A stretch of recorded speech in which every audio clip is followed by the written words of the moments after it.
dinhis kalibutan dunay duha kamatang sa mga tao, ang mga igsuon ni Hesus o ang mga kaaway ni Hesus. Lingiyay mong tupad na igsuon ka ni Hesus, ang wa mo lingi kaaway ni Hesus. Igsuon mo? Congratulations kung igsuon. Mga igsuon, diri sa atong unang pagbasa, ang tulo ka hari sa Persia, o tulo ba to ka hari? Mitabang sa mga Israelita sa pagtukod sa ilang templo ug nahuman gyud ni kay gitabangan sa mga hari nga dili mga magtotoo. So kadtong mga hari nga dili magtotoo sa Dios sa Israel nga mitabang nila, unsa may tawag ato? Igsuon nila o kaaway? Kusga? Igsuon, kay nitabang man. Kaniadto giulipon sila sa maong mga nasod. Pila sila katuig nga naulipon, naganto sila maayo.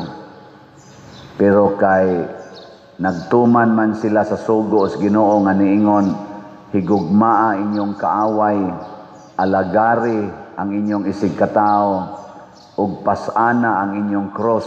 So panahon sa exile, kanang na-exile sila, ilang gituman ang sugo sa Ginoo nga antos lang, bahala naghimuon mong ulipon sa laing nasod, naguba ng inyong templo, di na mo kakanta sa inyong mga awit panahos misa, wala na mo'y simba-simba, wala na mo'y halad-halad sa Ginoo kay naulipon na mo, antos lang. Ani abot yung panahon na mismo ang ilang mga kaaway nahimong ilang igsuon o gani maopay ning hatag sa tanang kahigayunan, tanang materialis o bahandi para tukuron pagbalik ang templo didto mismo sa himutangan niini sa Jerusalem.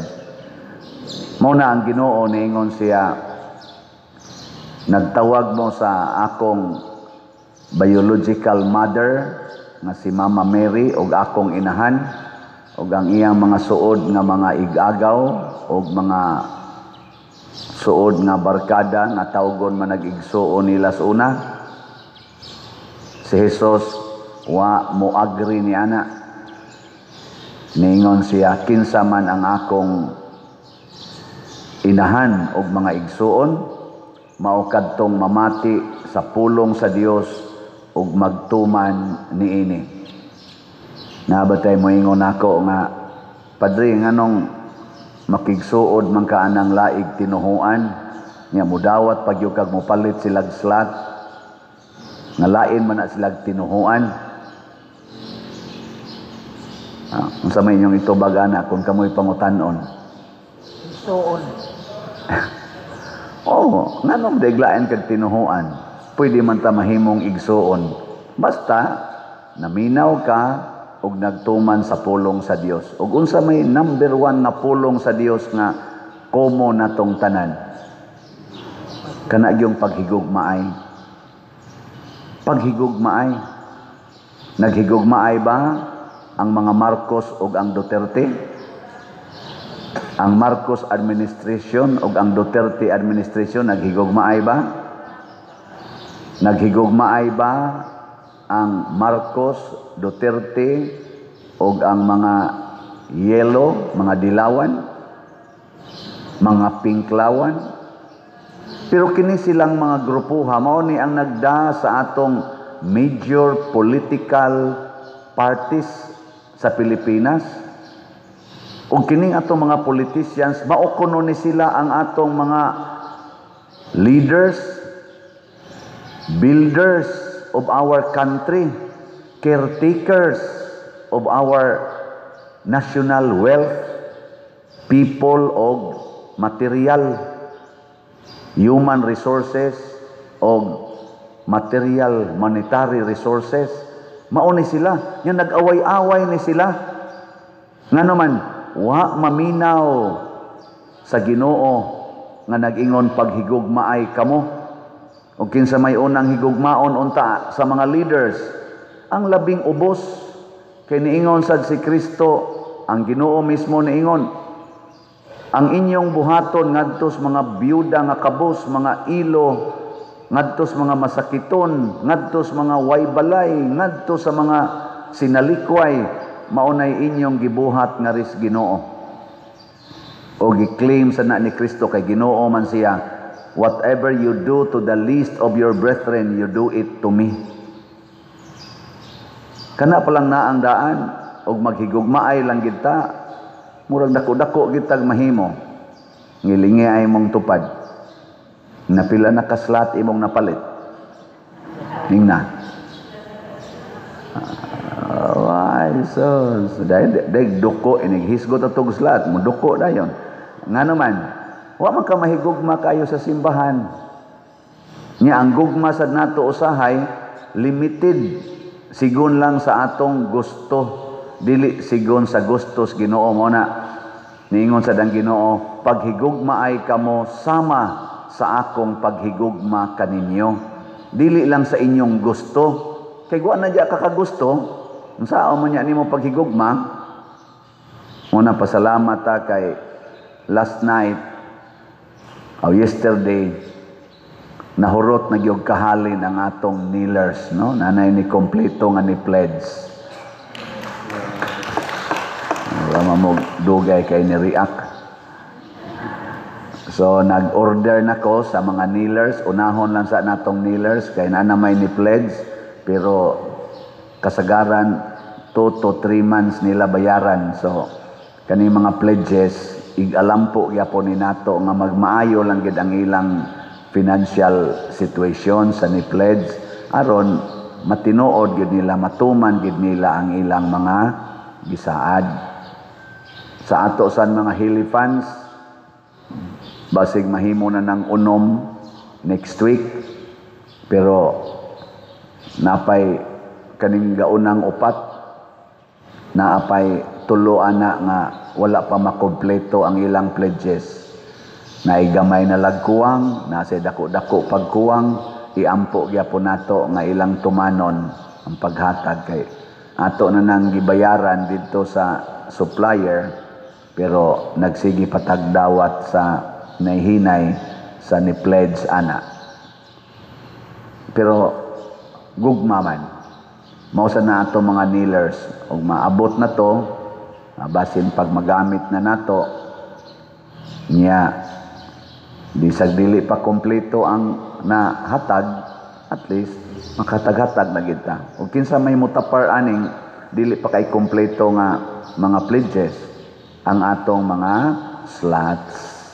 Kitang daghan kaayo nga nagsigig palit og tag 100 pesos, 500 pesos, 1,000 ngadto sa 100,000 pesos. Kita maoy ato nang itapar diha kay mao man atong secured sa ato dinhing mga projects. Mga igsuon, gugma maoy unang sugo sa Ginoo. Ang sunod nga importante kay natong hinumduman o gipuy-an nista na mga santos, labi na gyud ni Padre Pio, kana gyung pagkakabos. Ningon si Kristo, bulahan kamong mga kabos. Napagid say sugo, ibaligya ang tanan o ihatag ngadtos mga kabos aron mahimo gitang kabos. O ang iya sa mga tinun-an, iya sang gisugo, panglakaw mo tibok kalibutan, isangyaw ang maayong balita. Ayaw mo pagdag ilisan, ay mo pagdag kwarta, ay mo pagdag sudlanan sa kwarta, ay mo pagdag pagkaon. So iyang gihimo ang iyang mga original preachers, kadtong mga apostoles, 12 ka apostoles, nya gipun-an sa tuglaing mga disipulo, gihimo gid niya ang ilang kinabuhi nga kabos. Gilingay mong tupad, ing naningkamot kang mapobre. Ika na be, ing na imong kamay, naningkamot kang mapobre, Og naningkamot gani kang madato, kaaway kas Ginoo. Kaaway kas Ginoo. Kay imong gisupak ang iyang sugo. Muna si Mama Mary, kabos. Si Saint Joseph, kabos. Ang mga apostoles, kabos. Ang mga santos, kabos. Kay nahimo man silang igsuon ni Kristo nga natawo, nitubo, ug namatay, nakabos. Bisan tuod ang tanang butang iyang mahimo. Pero naay atong mga leader sa atong nasod, apil na sad sa simbahan, pipila nila, sus, ang huna-huna, magpadato. Tungod kay naaman sila'y kapasidad nga madato, kay sila mao'y nagkupot sa kwarta, halakurakot yun to the max. Nakaroon, paminawa social media, na ay naghearing nga naminsyona ang mga author unta, naminsyona, giilisan, haron di nakapadayon sa hearing. Unya, ang kadtong witness nga nagmensyon sa dagko natong mga leaders sa atong nasod nga na-appeal di ay sa scam, sa flood control, kadtong nga mga witness, wa tagaig witness protection. Ang resulta, di na sa tumusulti, mulikay na sad to, kay wa man mutangig witness protection. Giilisan sad ang leader sa atong Blue Ribbon Committee, ang nailis pod, nakapokus sa laing witness nga ang gihisgutan kanina lang mga gagmay-gagmay mga tao, wa pagiklaro. O nalusaw na, naanod. Ang mga witnesses o ang kamatuoran, murag na aksyon nagkaanod, nabanlas sa baha sa korupsyon. Kaning baha sa korupsyon, mubanlas nig mga balay, mubanlas nig mga bato, mubanlas nig mga tao, mubanlas sa nig baruganan, mubanlas og kamatuoran. Mas kusog-kusog tingali ang flood nga nibanlas sa kamatuoran dinis atong nasod. Naay na nagrally, rally, sige rally. Pangutan ako no, kamong nagrally, igsuon mo ni Kristo? Nagpuyo ba mo sa gitawag nato gugma? Naningkamot ba mong mahimong kabos aron makaalagad tas tanan, dili kay mangwarta tag maayo? Kana way kapuslanan ang ato mga rally, way kapuslanan kanang atong sige diag hiring-hiring, gagasto-gasto lang taana kun wa tay gugma sa Ginoo, wa tay gugmang Dios non, wa sa tay kinabuhing Dios non. Ang ikatulo nga sugo sa Ginoo nga importante kaayo og gipuy-an pud ni sa mga santos, kana gyung kamatuoran. Ang kamatuoran mao gyud muhatag nato og kagawasan. Sige, langi ay mong tupad kablita og natug na kablita. Ingna wa ka kapamakak karong si manaha. Ingna kano, ingna wa ka kapamakak karon lang si manaha ba wa ka kapamakak. Imo magay nagikuluran imong buhok, wa na makak na ka. Imo magay nagibadlisan imong kilay, wa na makak na ka. Imo magay nagipapuwa imong ngabil, makak na ka sa padiroy ginagmay raman na kinahanglan masad ayoso nato atong naong. Aw lagi, pero namakak na gyud ka. Mingon din ka white lies. Why white lies is Ginoo? Why white lies? Ngano man, ang pagpamakak is a state of mind. Matod pa ni Kristo, kung kasaligan kas labing gamay, kasaligan sa kas labing dako.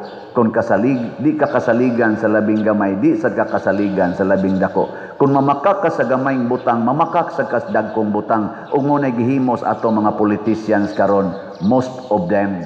Ingnon kung most of them, kay nagkunayb man na sila. Dinhi sa simbahan, naasad taana, gikan sa kinadak-an natong leader sa simbahan, hangtod sa katapusan nga leader sa organisasyon, apil ng sakristan, naaputaan ng state of the mind nga mamakak yun. Mamasangil, kay part man as pagpamakak ka ng mamasangil. Wa pa diri sikuan pa diri. Ay sikuan manggod. Ay sikuan manggod. Oh, karon ato mga politician siging pasangil, siging pasangil. Di gyud mo angkon. Mga bana kusog kay mo pasangil ana ang saong manggod nga napugos lang ko kay gisukaran man ko ana. Naman sa panahon sukaran ta nga mobalibad ta ni nga di lang ko busog na ko. Ana. Nako di man all the time nga sukaran ka, kaon gyud ka. Mao man stultis mga kuan mga bana lisod kay pader ikabay sukaran pader mga ana ningon sang pare kadaghan naman sa kugi sukaran panagsaraman ko mukaon mukaon dai gyapon ayaw ibutang pod sa imong bitawag na tog mindset na dili ko mamakak ana.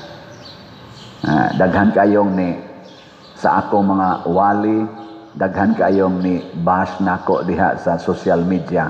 Hinoon mas daghan ang midaig, praise the Lord. Pero naagyoy mga sakit kay manabi. Nya butang-butangan din kog istorya nga sa ilang mindset mo ilang i-apply nga rin ako. Mingon sa sila, mingon ako mga followers, pader unsa imong ikasulti ani? Lain makinig tinabian nimo. Moingon ako iyapod ng mindset pero dili na mao'y kamatuoran nya ay na lang nag-awaya ato lang ng dawaton kay kamatuoran man sad na kung doon natay isulti doon natay buhaton bisag maayo pa ang imong buhaton or dautan ang imong buhaton naagi mudaig na asay musaway muna kanang imong naong naagi mudaig ana na asay musaway bisag unsaon pa nimo gastog mahal doon naging mudaig, doon na say musaway. Muna, dawata ang misaway, pasalamati ang miday. Pero sa Ginoo, lahi. Ang Ginoo, kanunay yung mudaig, basta gapuyo ta, sumala sa iyang pagtulunan. Di gyud siya manaway nato. Ang Ginoo ra gyud maoy matinud-anon sa iyang pagpakigrelasyon nato. Muna, nautunta mahimo gid tang mga igsuon ni Kristo, igsuon sa mga santos, igsuon ni Mama Mary.